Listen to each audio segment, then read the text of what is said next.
Alasan kenapa masih aman banget untuk Galbay di aplikasi Ada Kami dan juga Kredivas. Di sini saya mau bahas buat kalian.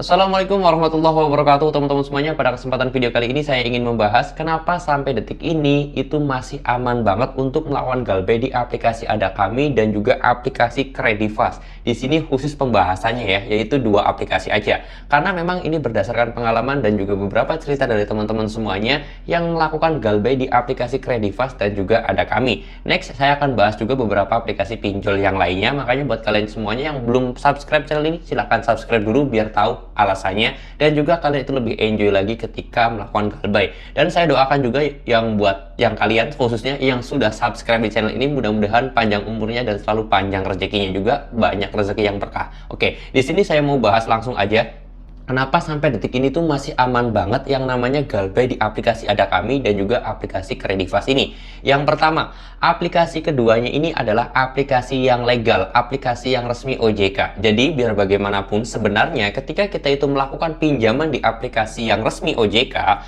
itu kita sudah dilindungi oleh undang-undang, ada haknya kita dan juga ada regulasinya atau ada undang-undangnya untuk melindungi kita. Seperti sebenarnya tidak boleh yang adanya namanya ancaman teror, terus kemudian intimidasi dan yang lain sebagainya, walaupun di lapangannya itu berbeda. Nah, tetapi ada keuntungannya juga sebenarnya, karena dari pinjol-pinjol yang legal itu tidak bisa mengakses kontak HP kita atau seluruh kontak HP kita itu aman ya teman-teman. Berbeda ketika kita melakukan pinjaman di aplikasi pinjol yang ilegal, itu aplikasi pinjol ilegal bisa mengakses informasi kontak kita. Jadi nggak heran kalau misalkan kita itu sering banget disebar datanya ke semua kontak HP kita. Bahkan disebarkan juga foto-foto yang menurut saya kurang etis, seperti foto bugil ataupun foto vulgar seperti itu. Foto kita diedit, muka kita diedit jadi seperti orang telanjang dan yang lain sebagainya. Itu yang biasa terjadi di aplikasi pinjol ilegal. Ya, saya pun pernah sih, tapi ya itulah, biasa lah. Yang penting kita dapetin duit kalau dari aplikasi pinjol yang ilegal.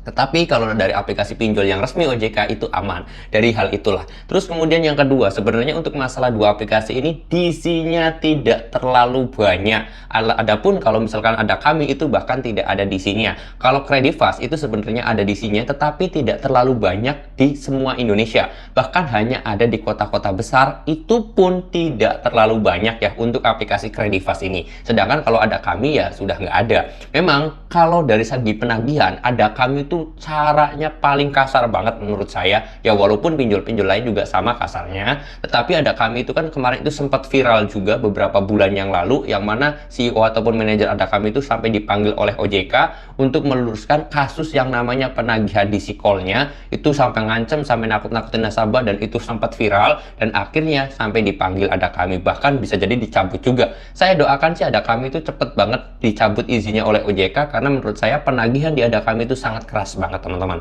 Ya, walaupun saya akui Ada Kami itu tidak ada di lapangannya langsung yang datang ke rumah kita. Itu alasan yang kedua.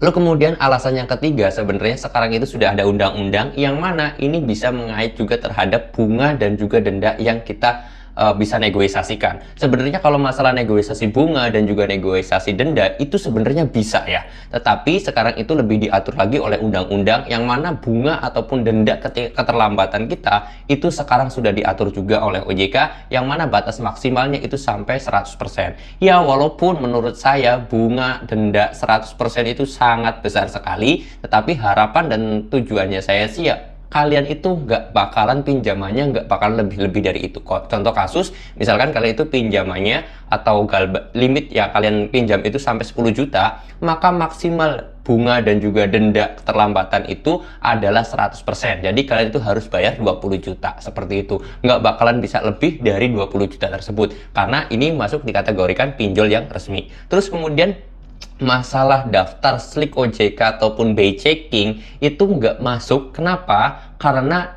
sebenarnya pinjol itu masuknya bukan ke slik OJK atau BI checking teman-teman, yaitu masuknya ke Pusdafil atau bisa dikatakan juga Pusat Data Fintech Lending ya teman-teman. Jadi kalau misalkan kalian itu ngecek, bang saya kok minjem di aplikasi pinjol gak ada di sliknya, itu kenapa? Apakah memang pinjol ini sudah dihapus dari slik OJK atau gimana? Sebenarnya enggak, yaitu kalian itu masuk datanya ke Pusdafil tadi, Pusat Data Fintech Lending, seperti itu ya teman-teman. Nah, Apakah ada hal-hal yang lain yang bisa membuat bahaya ketika kita galbay di dua aplikasi itu? Jawabannya tidak ada. Nggak bakalan ada yang namanya kasus jalur hukum, terus kemudian apalagi ke pidana ya teman-teman, itu nggak ada. Kalaupun ada itu masuknya ke perdata, sedangkan ke perdata pun saya yakin dua pinjol ini tidak akan memprosesnya. Ataupun buat proses surat somasi dan yang lain sebagainya itu semuanya tidak ada. Karena ketika untuk memproses pengajuan perdata seperti itu harus ada yang namanya pengadilan, dan itu saya yakin pinjol nggak mau ngeluarin uang banyak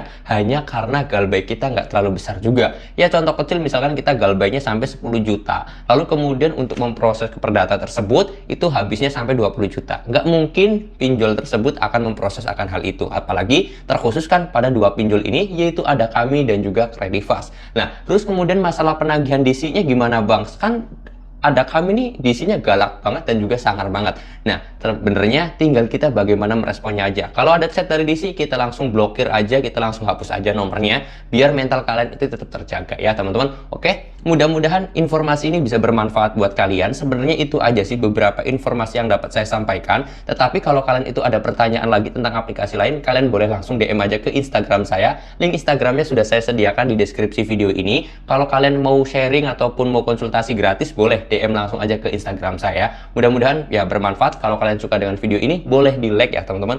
Kalau bisa di share juga, tapi kalau nggak suka nggak apa-apa, di dislike aja, biar saya bisa berinovasi lagi, biar lebih baik lagi dalam hal membuat konten. Saya tutup dulu video ini dengan kata Assalamualaikum warahmatullahi wabarakatuh.